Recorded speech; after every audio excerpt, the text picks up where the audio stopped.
And Krishna and the cowherd boys, of course, they have to interrupt the play to kill the demon. It would be unusual, because the demon causes in that way, it's some other play that they were supposed to perform.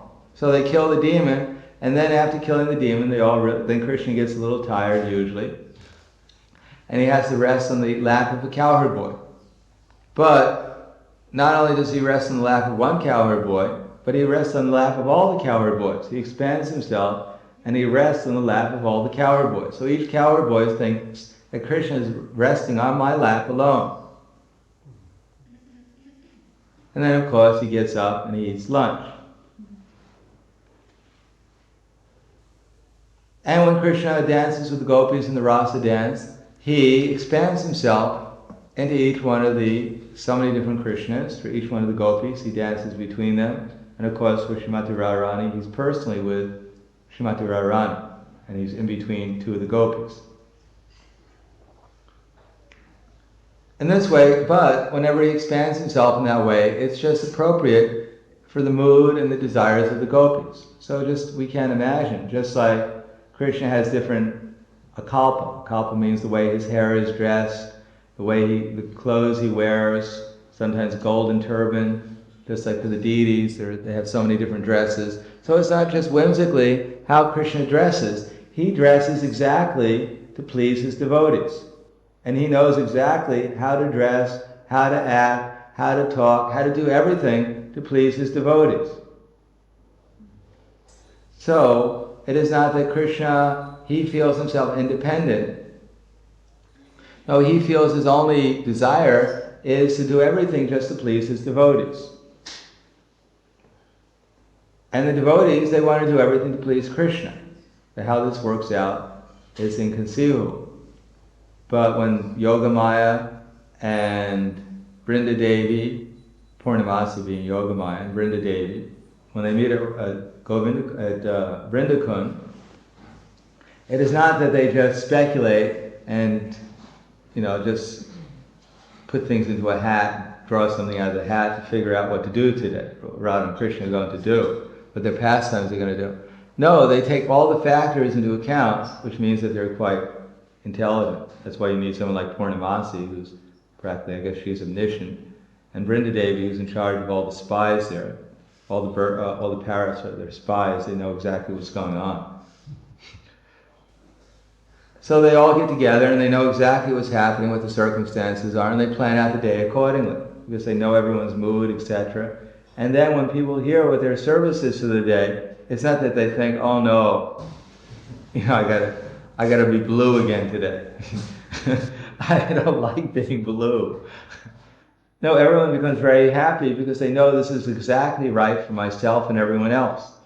And everything works so perfectly. So we may think, well, this is quite boring, everything going so perfectly all the time. Don't you need a few problems here and there? But even the problems are worked in. Even things don't apparently go so perfectly, there's even problems worked into it. But they're worked in so that everyone's ecstatic, everyone's happy. That's the most important thing. No one figures out how to make other people depressed. Everyone's very interested in making everyone happy. So Krishna, he's the most interested, and everyone else also is very interested in making everyone happy, making Krishna happy. And therefore everything is, the dress, the talk, everything is so perfect that everyone is, and it's all meant for people's happiness. So similarly, when we hear about Lord Bora assuming this particular form, we can understand that everyone who took part in the pastimes, including the sages, everything concerning it, it was just perfect. Inconceivably perfect.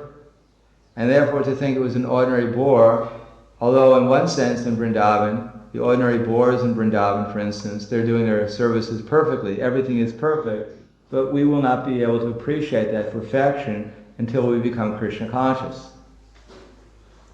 Now, when we have a false ego, identifying ourselves as this body, and thinking there is higher and lower in the material world, of course in one sense there is higher and lower, therefore we think that we're much more superior than the boars are, or we're superior to the mosquitoes, or to the tortoises, whatever.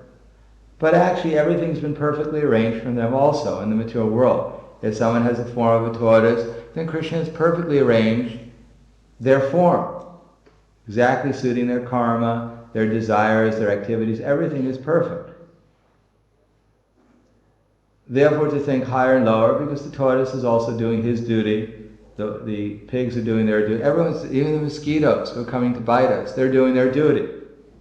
Therefore, one who seems like that, the perfection of everything, in Krishna consciousness, they're always in ecstasy.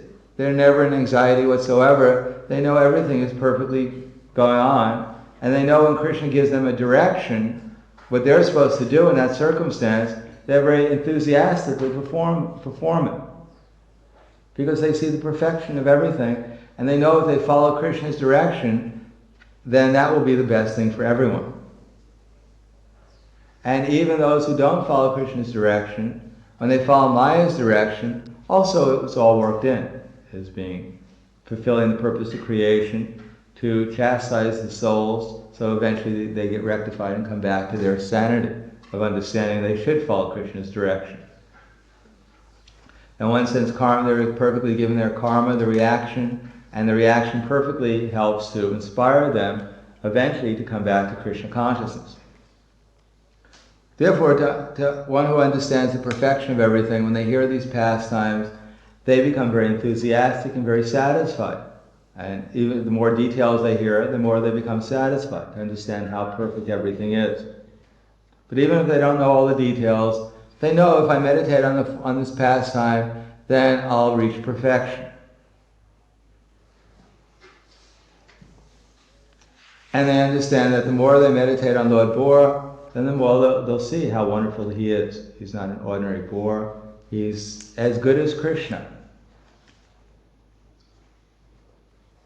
Just to stop one more thing. Because at one time I asked Prabhupada what's the difference between the different forms of Krishna, and as Prabhupada writes in the Bhagavad Gita, just like John, sometimes he assumes the form of a judge, and he has a certain uniform on, they call him Your Honor. And when he comes home at night, he takes off his uniform, and he puts on maybe his best slippers, and his robe, and his children, his wife come, and they call him John. He's the same person, he looks different, he's maybe acting differently, he may be looking differently, he may be saying different things, but he's exactly the same person. He's simply acting appropriately and looking appropriately according to his particular situation. So Krishna is exactly like that. Lord Bora is as lovable as Krishna is. And those there are devotees of Lord Bora in the spiritual world, and they have no attraction for anyone else except for Lord Bora. Every of the incarnations, practically, they have their devotees. That's why Krishna is assuming that form. And they're completely, eternally attracted to that form. So for us it may be inconceivable, but when we become Krishna conscious, then we'll be able to appreciate it. Therefore, for the devotees, to hear about Lord Bora, they don't think, when are we finally going to get through this third canto and get into the real topics about Krishna and the gopis? For an advanced devotee, this is inconceivable how people can think like that. No one who's advanced in devotional service will consider that Krishna's pastimes with the gopis is actually, in one sense, superior to any of his other pastimes. Even superior to his pastime as Krishna delivering the souls as the super soul, antaryami, within the heart, or his pastime of Lord Chaitanya. All these pastimes are equally glorified by the devotees who are actually advanced in Krishna consciousness. And if we have that attitude, we'll be as much ecstasy when we remember Lord Bora as when we remember Krishna's pastimes in Vrindavan. The only difference is that when we remember Krishna's pastimes of Lord Bora, we'll also simultaneously remember his pastimes as Krishna in Vrindavan. Because in the 18th chapter of the Bhagavad Gita, verse 65, where it says, Manmana bhava mad bhakto madhyaju mam namaskuru mame vaishasiv satyam te prati jani priyosi me.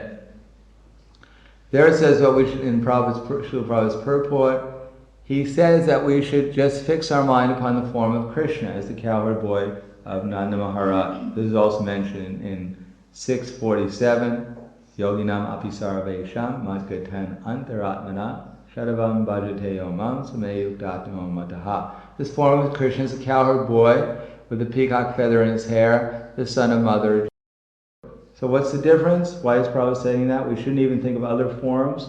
Because if we understand Krishna's form as the son of Nanda Maharaj, whenever we see anything else, that will help us remember that form.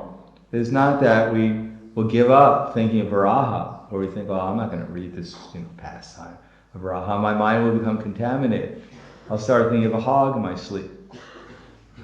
Or who knows, a tortoise, and it's embarrassing anyhow, Show people. Of course, Vijayaguru taught me one way of distributing books on the street, especially for the Indians. You open up the Bhagavad Gita because there's this pastime. There's the Das avatars in the Bhagavad Gita, some of the editions of all the different avatars, and Krishna's in the center playing the flute. So you open up the book and you show the Indians, and especially their children, you ask them, which is this incarnate? Who is this? Of course, they can usually recognize the middle one, that's Krishna. And you say, well, who's this? And they go, you go, well, that's Lord Bor. They go, Varaha.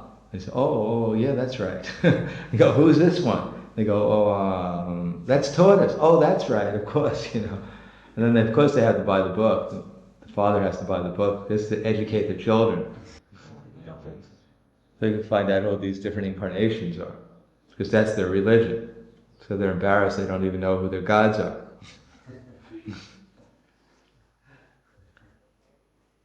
In any case, that all these incarnations of Krishna, they're equally lovable. So although we should meditate upon Krishna, that an advanced devotee, when he sees anyone or anything, what to speak of an incarnation of Krishna, it automatically helps him remember Krishna. So simultaneously, the devotees see the Varaha incarnation, those who are devotees of Krishna, and they also see Krishna simultaneously.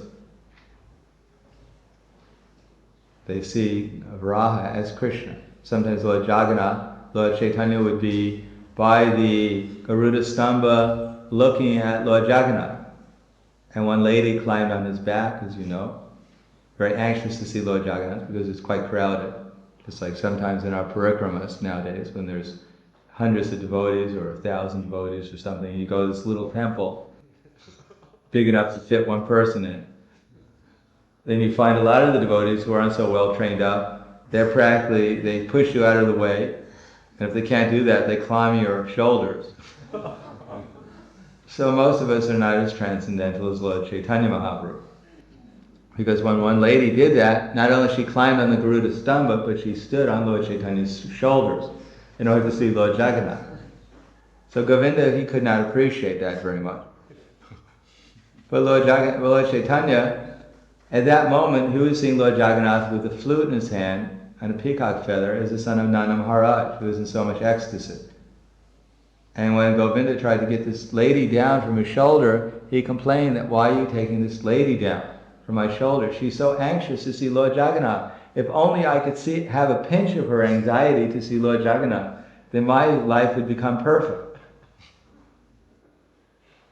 Of course, she was very embarrassed when she realized what she had done, because she was so anxious to see Lord Jagannath. She was oblivious to the fact that not only she climbed on Garuda Stamba, but she was stepping on Lord Chaitanya. And then she apologized, of course. She was quite embarrassed. But it's a fact, if we could just have a little bit of her anxiety to see Lord Jagannath, although he's disappeared,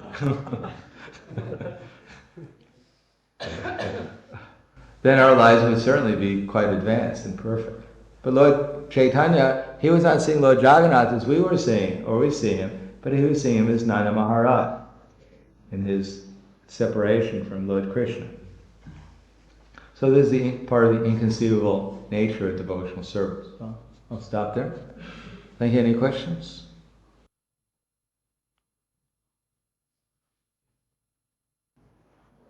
Yes. Mercy, is it like Krishna comes as a boar, right? Because the garbage. I'm just repeating. I don't know. I just can't imagine the garbage person is dirty. So it must be like also a part of the Lila, right? That it's dirty. Yeah. Yeah. Well, I mean, if it said Bhumandala fell into it, there's enough dirty things on Bhumandala. Oh, okay. All the dirty things. Yeah, I mean, just like during the rainy season, the water takes everything, and therefore the water gets contaminated. So we have a lot of experience of water getting contaminated. It's the first thing it's one of the things that usually gets contaminated, because we use it to wash so many things. So the fact that it may be considered dirty, yeah, why not?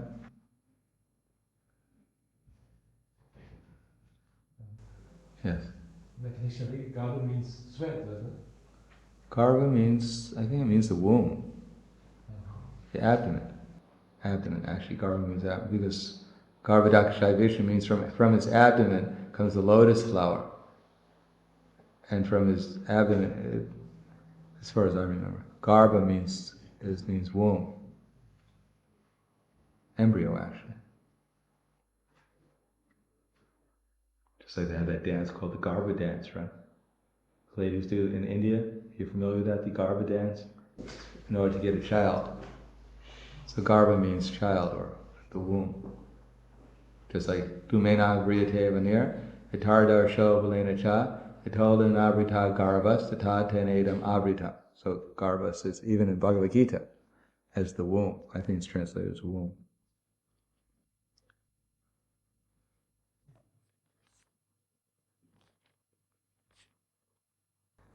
So our authority, Krishna, translates Garbha as embryo. Yes?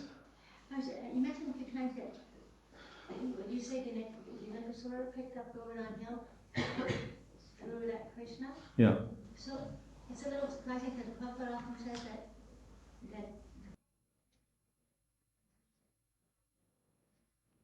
Well, he did something else. He held it in his left hand, his left pinky, for 7 days and nights.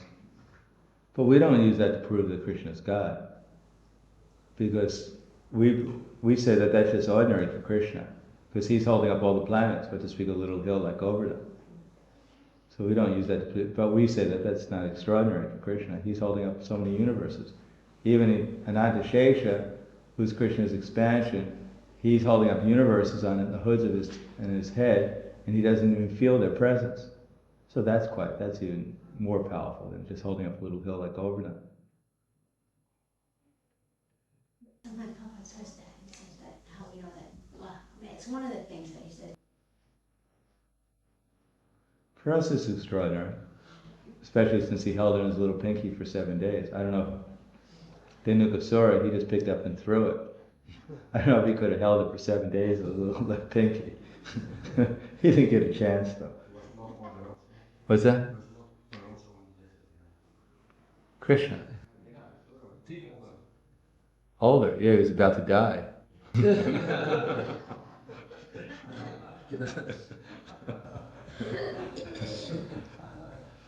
Anything else? Okay, thank you very much. Grantaraj Srimad Bhagavatam Ki Jai.